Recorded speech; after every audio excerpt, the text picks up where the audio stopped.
Hello everyone, it's Sozumani here, and this is basically the video explanation, the free video explanation for my Bollinger Band reversal spotting trade strategy. So basically, you do not trade this strategy alone on itself. It will provide very little use to you, and you're prone to a lot of fake outs. So this strategy is meant to be incorporated into your trading system alongside other confirmations. So I'll just take you through how it works quickly. So basically, we know that the Bollinger Bands cross volatility. When they expand and the chart is moving in a certain direction aggressively, you have higher volatility. When it's moving sideways and the Bollinger Bands are sideways, it's low volatility. But that's not the use that we want to focus on. The use we want to focus on is it's used for spotting trade reversals. So basically, the first thing we look for in spotting for trade reversals is that we will go to the H4 chart, right? And we will look at the Bollinger Band. And remember, the Bollinger Band is set to the 20 period, as you can see here on the next to the mouse pointer. So basically, what you want on the H4 is for the candles to leave the Bollinger Bands, right? Once they've left the Bollinger Bands, we're now on high alert. So the first thing that we want is that we want a candlestick to close back into the Bollinger Bands.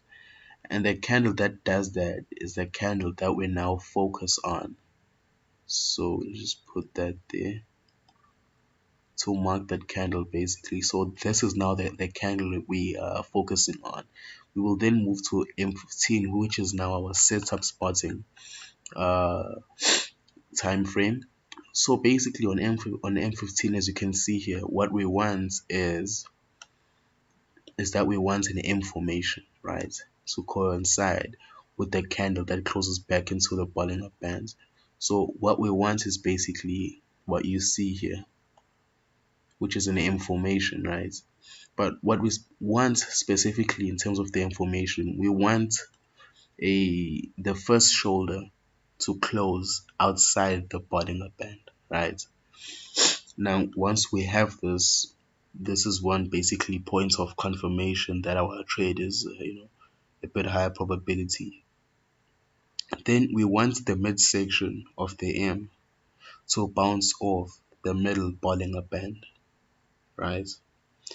And by bouncing off the middle Bollinger Band, it should go back to the high set by the first shoulder, right? Once it reaches that high, we merely wait for the candles to close under these two moving averages. One is the 10 and one is the 7, right?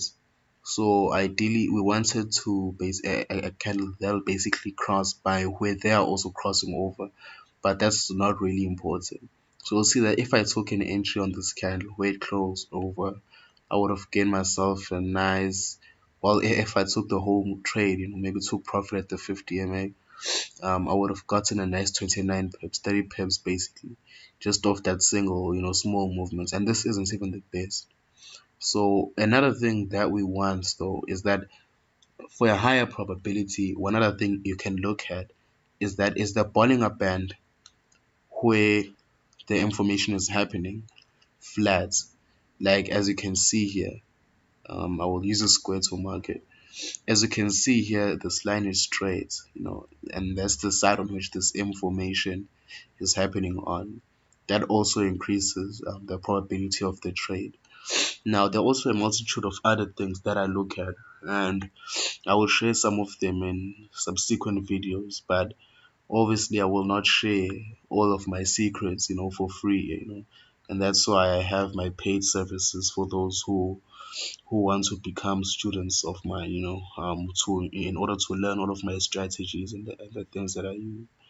But yeah, this is how to spot reversals using the Bollinger Band. It's quite a simple strategy. I think anyone can understand it.